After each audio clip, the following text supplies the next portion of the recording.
오늘은 서류로 기술 경력 추가 신고하는 방법, 그 중에서 많이 헷갈리는 부분들 중심으로 안내해 드리도록 하겠습니다.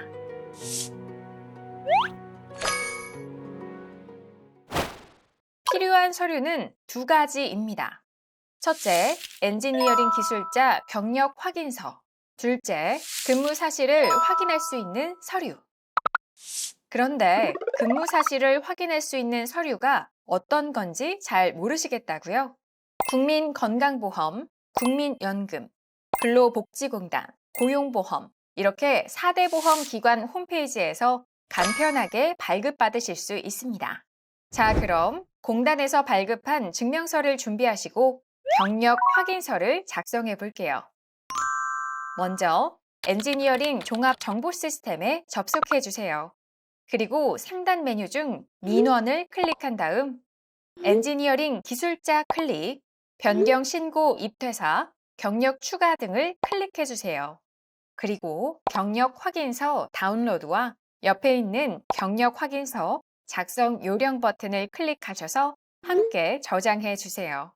저장하신 엔지니어링 기술자 경력 확인서에 인적사항 부분을 먼저 작성합니다. 성명 오른쪽 서명 또는 인이 있는 곳에 서명 또는 도장 날인하는 것을 잊지 마세요.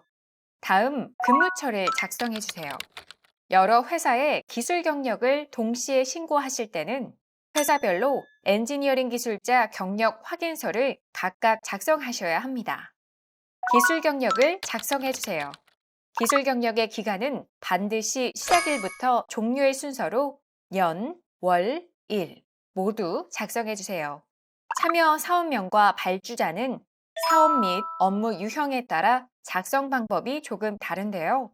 외부 도급 계약일 경우에는 참여 사업명은 계약서상의 계약명 전체를 기재하여 주시고 발주자는 해당 계약의 발주 업체를 기재해 주세요. 하지만 내부 자체 수행 업무에 대한 참여 사업명을 기재할 때는 수행한 일상 업무를 명확하고 상세하게 기재하시고 발주자는 근무처명을 기재해 주세요.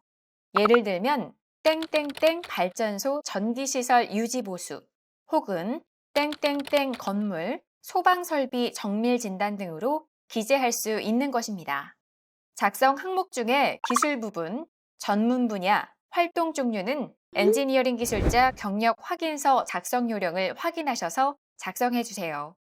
마지막으로 직위를 작성합니다. 이렇게 기술 경력 부분까지 다 작성하셨다면 회사 인사부서, 사업부서 담당자가 작성한 내용을 확인해야 합니다. 표의 항목을 모두 작성해 주세요. 담당자 성함과 동시에 서명 또는 도장 날인하는 것을 놓치지 마세요. 담당자가 누구인지 모르시겠다고요? 인사부서는 근무 사실을 확인하는 분, 사업부서는 기술 경력을 확인하는 분. 이제 담당자의 인적 사항을 기재하고 서명합니다. 인사부서, 사업부서 담당자가 한 분이시면 담당자 한 분이 인사, 사업부서란에 모두 확인하시고 구분이 어려운 경우에는 자체적으로 조직 성격에 따라 확인하셔서 꼭 모두 채워주셔야 합니다. 자, 이제 마지막으로 신고서 하단의 날짜와 사용자 또는 발주자란에 상단의 근무처에 작성한 회사명을 작성한 뒤 직인란에 회사 직인 날인, 경력 확인서가 2장 이상일 때는 회사 직인으로 간인 또는 대인을 찍어주세요. 본인이 직접 신고하지 못하고 대리인에게 위임할 경우 하단에 대리인 부분을 작성해 주세요. 주의하실 사항은 첫 번째, 기술 경력의 기간은 실제 업무를 수행한 기간으로 작성해 주세요. 두 번째, 서명과 날인된 도장을 제외한 나머지 내용은 모두 수기 또는 타이핑 중 한 가지 방법으로만 작성해 주세요. 세 번째, 직인 날인된 경력 확인서의 기술 경력은 임의로 수정이 불가하니 날인 전 반드시 내용을 다시 확인해 주세요.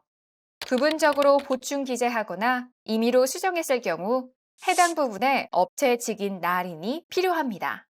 네 번째, 경력 확인서는 반드시 원본을 제출해 주세요. 이렇게 작성하신 경력 확인서 원본, 근무 사실을 확인할 수 있는 서류를 동봉하여 협회로 우편 또는 방문 접수하면 끝!